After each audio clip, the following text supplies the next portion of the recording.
file comes from the Blue Orchard Bee. We ask you to respect the copyright of this file, which belongs to the Charlotte Mason Institute, Andra Smith, and Danielle Merritt-Sanseri. The file is for personal use only.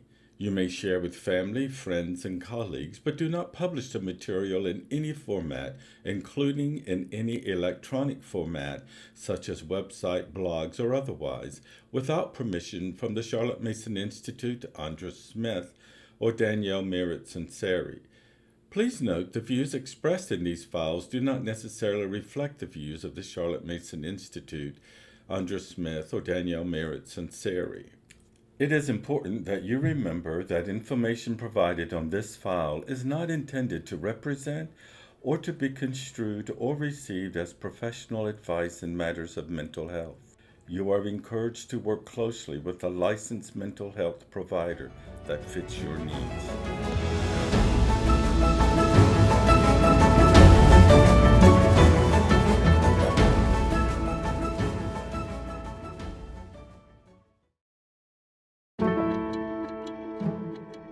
Welcome to today's session on the Blue Orchard Bee. Danielle leads a discussion on Charlotte Mason's principle of personhood and how that principle influences curriculum. Let's join in and listen. All right, let's just jump right in today. We are back with Carol Smith, and we've been talking a lot about personhood and what it is that we are so passionate about when we come to Mason to explore these educational needs of our children. So Carol, let's talk today about how personhood is reflected in a Mason curriculum. Okay, so I think what I'd like to do is to start with a non-Mason curriculum, in a sense, to kind of give the contrast between the two so that it might help us understand a little better the significance of Mason's curriculum designed after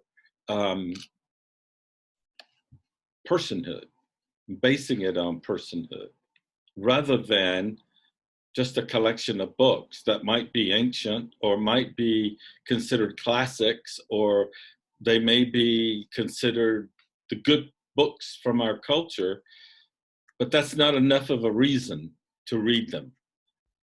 They need to be grounded into something else, I think. So I think first I'd like to just approach the idea of dualism and its effects maybe on education throughout the centuries, and how then we'll talk about how Mason doesn't do that. If any of the listeners out there are interested, there's a number of books. I've got like tons of them here, and you can see this one is taped up and looks terrible, but I think you probably had this book since it was written. But let's see, what's the copyright year? 1978. So that's when I bought this book. It's by Randall McCauley and Jerome Bars, and it's called Being Human, The Nature of Spiritual Experience. And it delves into the idea of Platonic thinking and how it influenced the church. Well, as it influenced the church, so did it influence education and in many ways. Here's another one. This is by Rabbi Jonathan Sachs. I'm going to move my hand so people can see the name. It's called The Great Partnership. It's really a good read and worth spending time on. This one that I'm going to read a little bit from today is called Christian Philosophy by Gohim and Bartholomew. It's well worth a read. And there's another one called The Discarded Image by C.S. Lewis that I'd forgotten left downstairs. And then there's others. I even have spent time with various theologians. Here's an Anglican theologian. Can you see that, Danielle? It's got glares in it, I can see. Yeah, I can see it though. Okay, so if anybody's interested, they can stop the video and see the name. This is by a Catholic theologian that was suggested to me by a good friend, and it's an excellent read. And then probably the one that is the most helpful is this great big book by,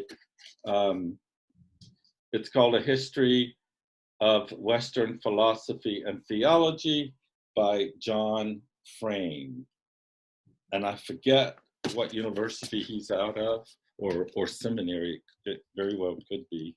But there you go. Those are just some of the books that I've used over the years to read about this concept and try to understand how it affects education, because I think it's had a big effect on education.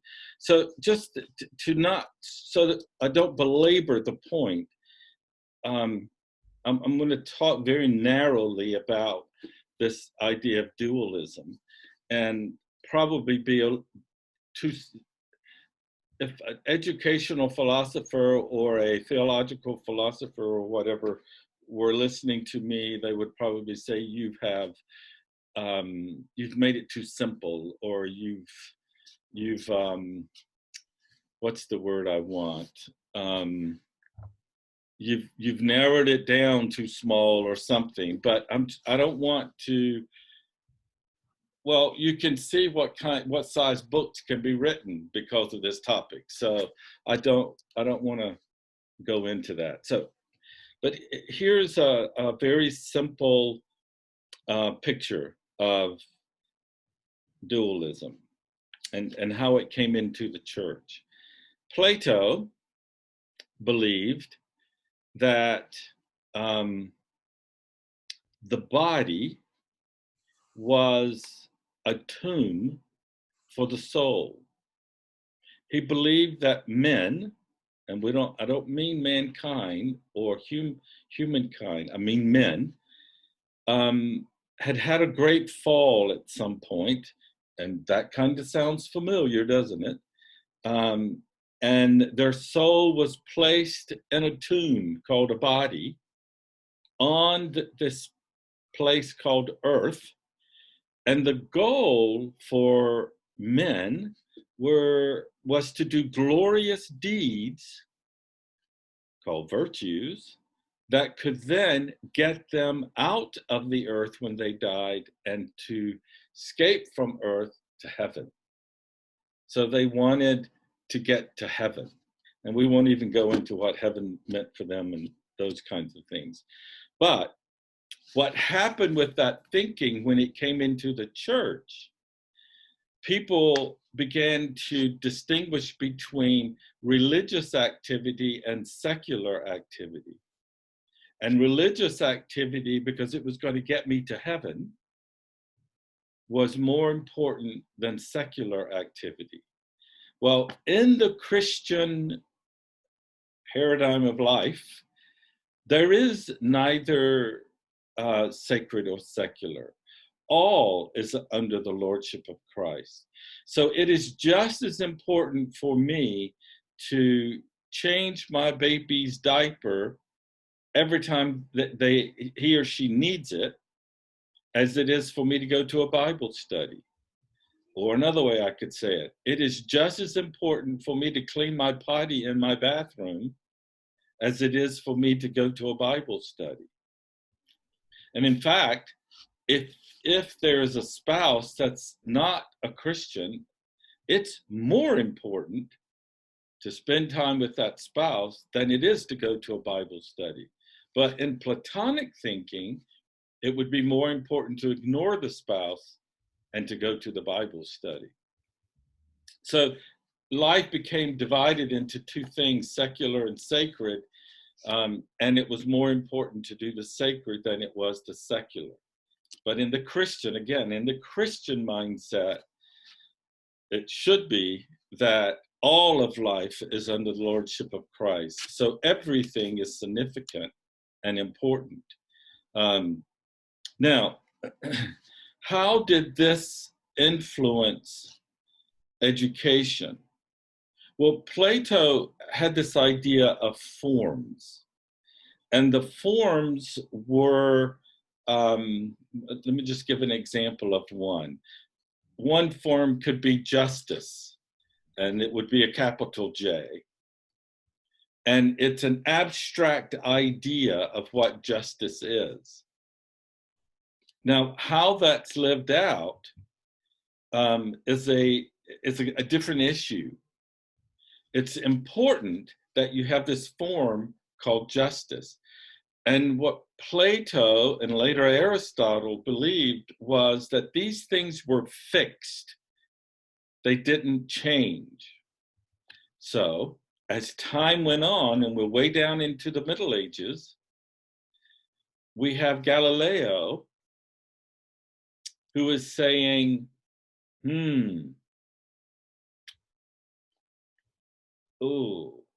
the sun doesn't rotate around the earth rotates around the sun. Well, today, we just look at that and laugh. But back in that time, because things didn't change, Galileo got sent to house prison because he was making a radical statement that was not approved by the church, who was following at that time Aristotle's thinking. So it's had implications throughout the church, throughout church history, and throughout education. Now, let me give a specific example of how it's impacted education. Because of this idea that the spiritual is more important than the physical, that what you're doing on this physical earth is you are trying to get to heaven. So everything you do here is geared toward getting to heaven. And I grew up in a culture like that. It was all about saving your eternal soul. It was all about what you're doing now will benefit you in heaven, as if right now is unimportant. And that's, again, that's not, to me, that's not a biblical concept. All of life is sacred. But Plato, because he believed that the physical earth was unimportant, our current experiences were not to be trusted. Only the idea of a theory like justice was to be trusted and contemplated. In other words, you lived in the world of the theory rather than of the real. Now, how did that work out practically? It worked out that it created an obstacle to science. It created an obstacle to the study of the earth. So it had an impact. It made an impact on education itself. So now, let's contrast that with what I think is more of a biblical view of education. And I think this is probably, I can't get inside of her head, so I can't say for sure that this is how Mason thought about it. But all of creation belongs to God. He created it all. However, he created it. No matter if you believe in seventh-day creation or if you believe he created through evolution, he created it and it all belongs to him. And therefore, there's not this dual issue going on between the physical world being unimportant and the spiritual world being the only thing that is important. And the ultimate reality that pushes this point is the incarnation. God becomes man. He becomes part of the physical world that he created in order to save it. So as a result of that thinking, Mason developed a curriculum that covered the three large domains for education: education, knowledge of God, knowledge of the universe, and knowledge of humankind. So that covers those three domains, pretty much covers the whole curriculum, the whole of life. Everything is within those three domains. And as a result, you're not getting rid of science, or you're not getting rid of learning how to fix your car. You're not getting rid of learning how to clean your house.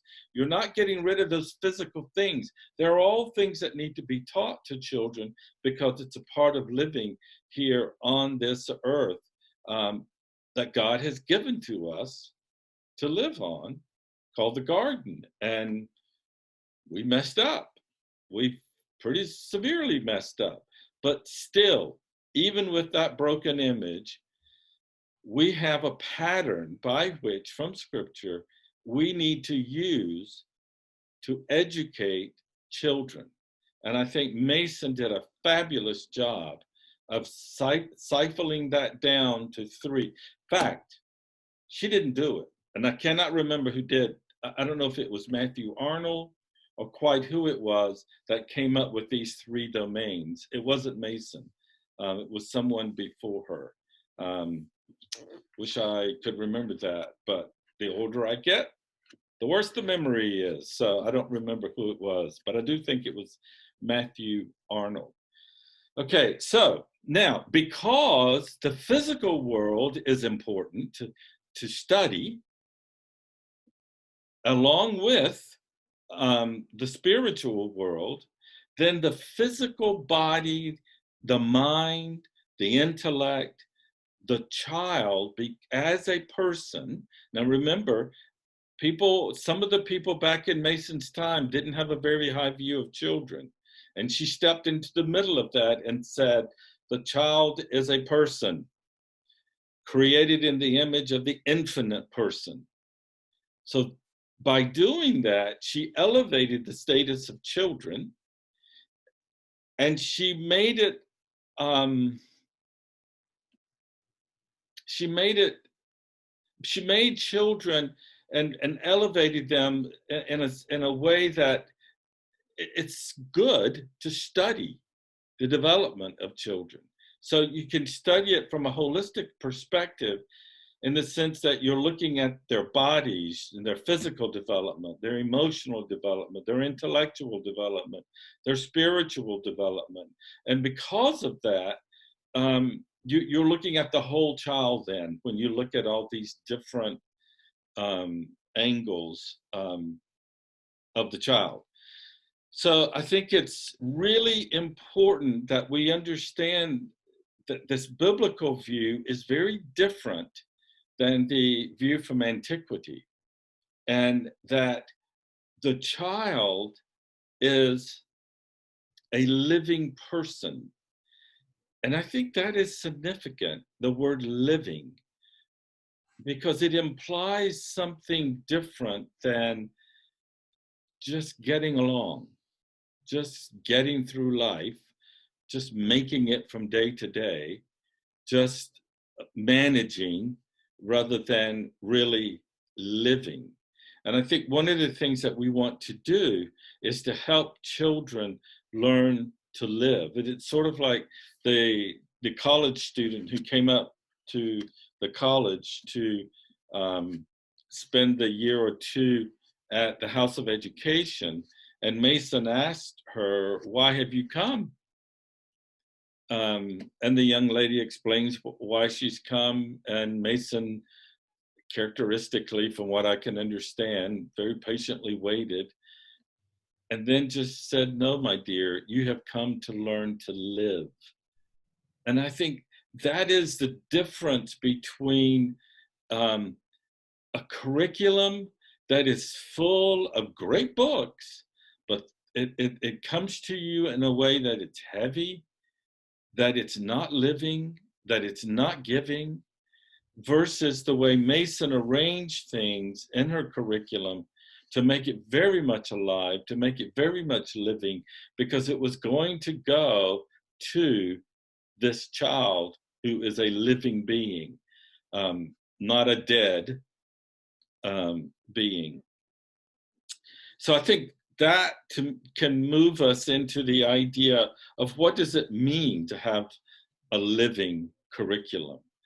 And I think that that comes out of our understanding of Genesis, the tree of life. The tree of life was there to not only provide food, which took care of the physical development of humankind, but it was also there to take care of their spiritual and their minds. And it fed them from a number of different perspectives and not just from a physical perspective. So out of this tree of life, out of this understanding of who we are as living beings created by a living God in his image, then children need living ideas. They need living books to get these ideas from, so that it inspires them, it lifts them, it gives them hope to get through that dark valley when they need to go through that valley. If you look at scripture, and I think this is really interesting, because if you look at scripture, it is a series of narratives, poetry, letters, prophecies. It is not a book written in the abstract that gives us abstract ideas by a way of to live. It gives us real live stories of living people who made a lot of mistakes. I mean, if you take a half hour to sit down and read the Bible, you're going to come across somebody who blew it. I mean, it's just full of it, which is very hopeful to me, because have I ever blown it? Absolutely. And so when I read scripture, I'm like, oh, I'm not the only nitwit in the world.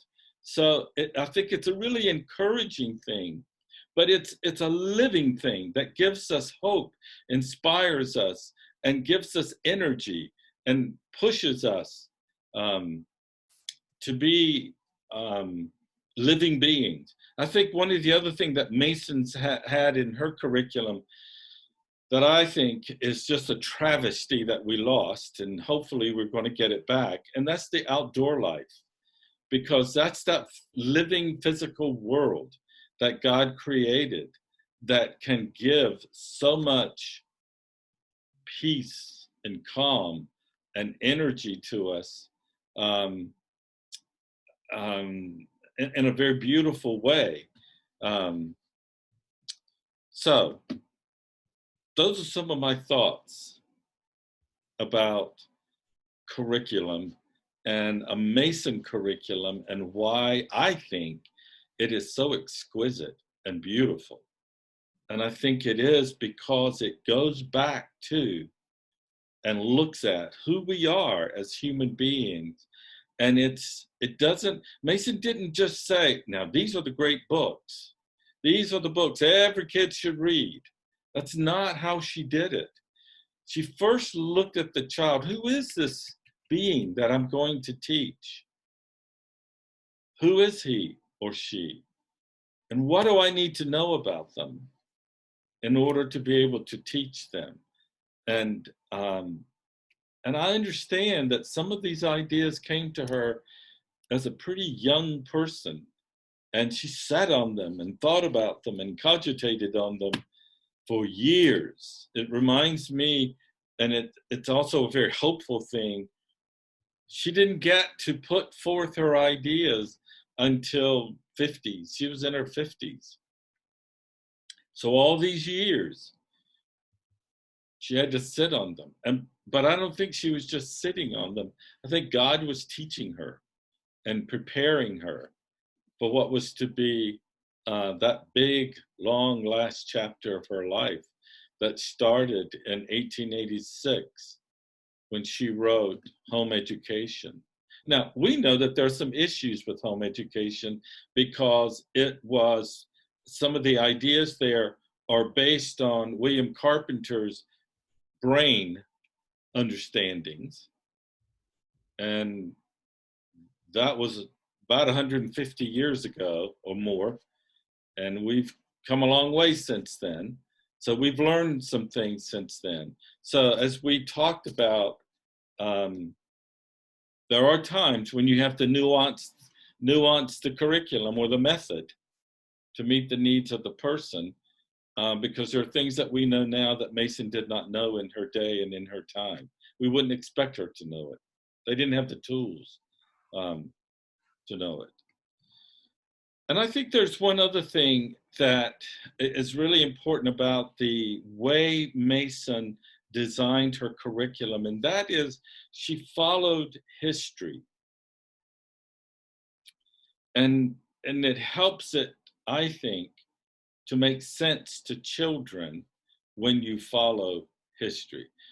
You would, as a principal for 10 years in a government school, and a teacher for 7 or 8 years, you would be surprised at the number of children who would confuse the Civil War with the Revolutionary War and confuse as to which one came first.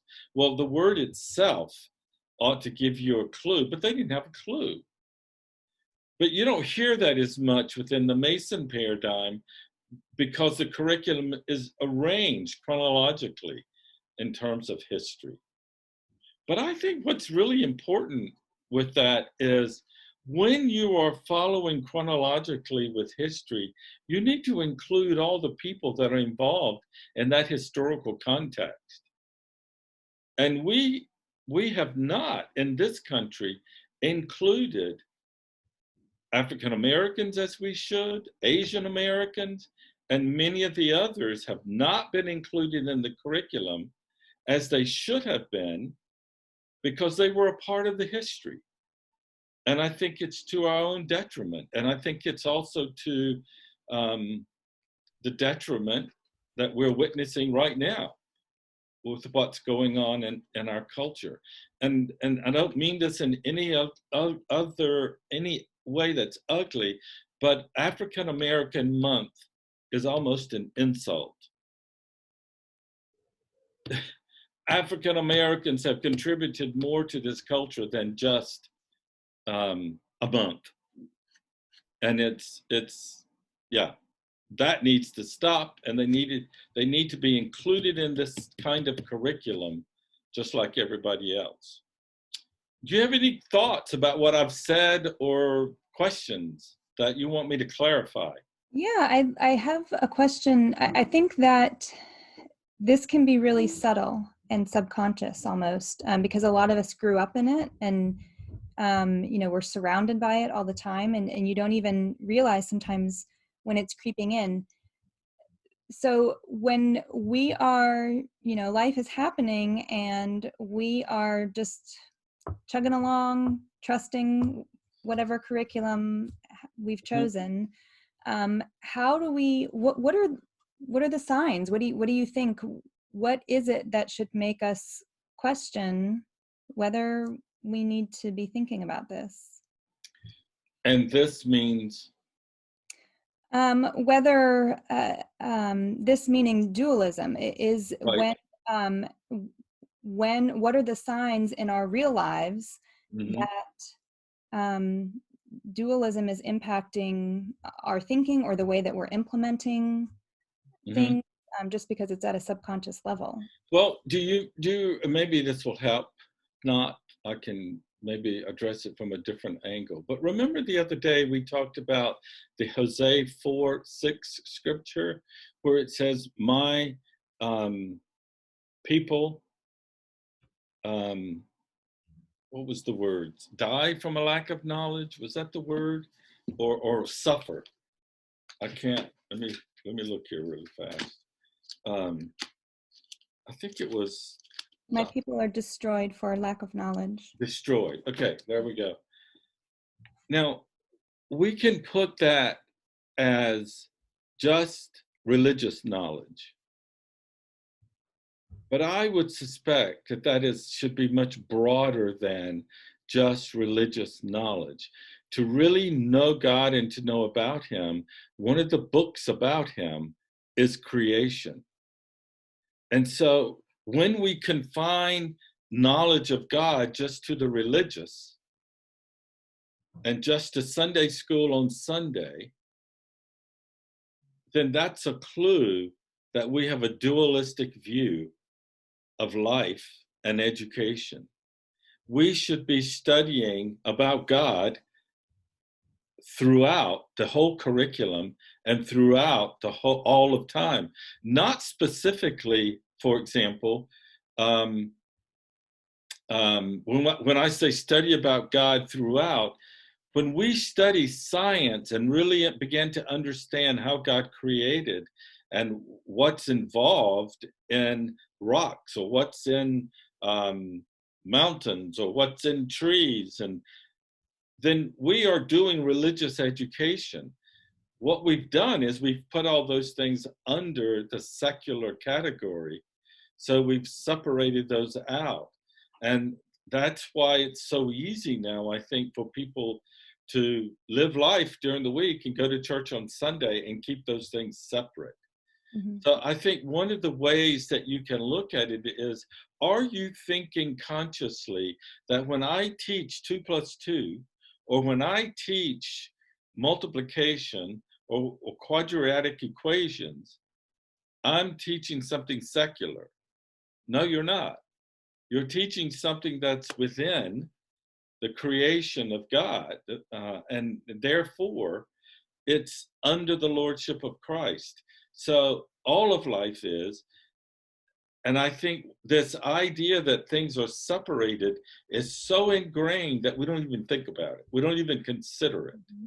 So, does that answer your question? Yeah, I think so. I think what I hear you saying is that if we find ourselves, um, just trudging along, but not really concerned about the fact that we're trudging along because that subject doesn't matter that much, Mm-hmm. then that's a red flag there. I tell you another red flag. I took a chemistry, a person might say this. I took my chemistry class in the fall. I got that one done. I checked it off the list. I'm finished with it. That's not real knowing. Mm-hmm. That's memorizing the facts and the data you need to memorize, getting your A or your B or whatever it was, and going on. Mm-hmm. That's not living. That's not chemistry and that part of God's creation coming alive. Now, I think there is a difference here um, between whether or not you like a subject or whether or not you don't. You cannot like a subject and not want to pursue that subject, but you at the same time can still see it as a living thing rather than, okay, got my chemistry done, check that off my list, I'm finished. Does that make sense? Mm-hmm. Because I don't think you have to like everything as if everything is glorious. We're not capable of that. Mm-hmm. We just don't have that kind of energy. Our minds aren't big enough to for everything in the world to interest us, and we become skillful and knowledgeable about everything. Most of us have to settle down by the time we finish school, the K-12 part of school. We have to settle down into a particular area or two, because there is so much knowledge that's packed into the universe that God has created that we cannot possibly know it all. Mm-hmm. That is why I think God continues to reveal to us things through science. We as humans do not have the capacity to learn it all at one time. And so the revelation from God through science is a continuous thing. And therefore we should love our scientists. We should even love those scientists who are atheists. We are called to love people and to care about people, and not see them as enemies. So the flip side of this then, Carol, is if we conversely value everything and everything is important, what do you say to the educator who is afraid to let anything drop off the feast, even if there are signs that the child is clearly overwhelmed and just can't deal with all of it? How do they know how to balance things and still provide access to God, to the things of the universe, and to Mhm. the humanities? I think it's really important to realize that even in our perfect state, let's say we had not fallen at the fall, we would still not be able to know everything. We are not God. It is only God who can know all things. We will never be able to know all things. And I think parents have to realize that in our fallen state, it's even worse. And you have to make choices sometimes. And you have to let some things go just because you can't handle it all. So the feast, as we said yesterday, or one of these sessions, is very feasty. But sometimes we can't handle that much of the feast. And so we have to be willing to observe our children, pay attention, and let some things go that need to go. And those are hard choices to make. But we have to do that. Mm-hmm. And there's no sin in that. It's not a moral issue as to whether or not you cover a complete Mason curriculum. So, yeah. Mm-hmm. Does that answer your question? Mm-hmm. What would you say are the signs of livingness? I know one of the things I look for is curiosity kind of spilling out. What are some of the other things you look for in a child? A curiosity, but also a peace, a comfortableness, a restfulness. I think, we're back to that issue when I say this, with being overwhelmed. If a child is agitated or showing signs of being overwhelmed, even though they're curious, sometimes we have to let that go, because there needs to be a restfulness and a peacefulness about what we're learning, rather than an agitation. So I would say, for something to know whether or not it's living, well, there's a number of different criteria. If you're looking at living books, then you want books that are written by people who love the subject and can inspire you, can motivate you, and encourage you to explore that subject with them. And that, to me, is an indication that it's living. I'm trying to think of some other things here. Oh, I think a living book prompts a child to be explorative. It prompts a child to want to know more. It prompts a child with new ideas, new thinking. And this is why I think we have to be careful how much we put in front of some children, because even that can get to be overwhelming with some children. They want to take on too much, and then they implode because they've taken on too much. So that's not a very good answer. I think that's a great answer. I think that's a great answer. Yeah, I think this comes back to, I've heard you and Andy talk a few times about living with within our means and with what we've been given. So if we're doing that, then hopefully we will see a lot of those signs that you're mentioning just now. Mm-hmm. I think we often talk about living within our financial means, and that's a pretty big subject for people out in the Christian community. It's to live within your financial means. But I think that subject can also be applied to living within your emotional means, your neurological means, your intellectual means, along with your financial means. And I think it's the idea that I live in an apartment. I'm not going to be able to go out into some palatial garden and we do these fancy, wonderful nature study drawings at least once a week because we're out in this, we have this wonderful place to go to. If I live in an apartment, a few potted plants might be as much as I can manage. And I might not even be able to manage that unless I have a windowsill.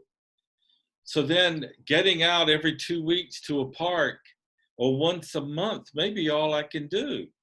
And even if I can't do that, then I have to live within that means. I have to live within that context. And I can't feel guilty about it. And I think so many times in the Mason community, we hear these glorious ideas about nature and what we should be doing with nature, that we lose reality. And then we begin to put too much stress on ourselves, and then we begin to implode in some way. So, yeah, I think there's so many things that you have to consider as a parent, as a teacher, with the Mason paradigm, to avoid a sense of guilt and shame that you haven't done it perfectly. Do you have other thoughts you'd like to close us with? Well, I think I want to think more about this livingness of the curriculum, because I think a living curriculum promotes creativity. I think it inspires people, and I think it not only promotes creativity, and I think this is sometimes one of the things lost, and I don't think Mason lost it, but I think people who use her curriculum can lose it. Becoming very skillful at something. Sometimes the curriculum is so feisty, as we said, that you can lose the concept of being really skillful at something. And I think this is one of the purposes of something like Sloyd, is to pay attention to the detail and learn the skill and learn the preciseness of something, and having the habit of paying as close attention as you can and working with something that's within your neurological abilities. So this is really complicated, and I think that's why God put us in families, because there's less to sort out than a whole classroom full of children. But I think it can be done in both environments. So I think the point is that we are, through a living curriculum, we're not only just promoting engagement, a fascination with something, inspiring children, hoping that they will be creative, but we're also promoting a highly skilled person who can pay attention to details. In other words, if we have a young person who wants to become interested in chemistry and become a chemist, well, you know what that's like. You got to pay attention to some details, and you got to be precise. And I think we need to aim for those things, as well as aiming for just the humanities, so to speak, if that makes sense. Mm-hmm. Mm-hmm. Yeah. Anything else? Not from my end. I appreciate all of this wisdom and experience and time that you're giving us. I hope it's helpful. I know that it is. I hope, Thank you so much. hope it helps someone out there.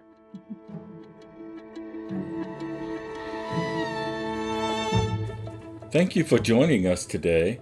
Join Danielle next week as she tackles the topic of the science of relations. We will see you then.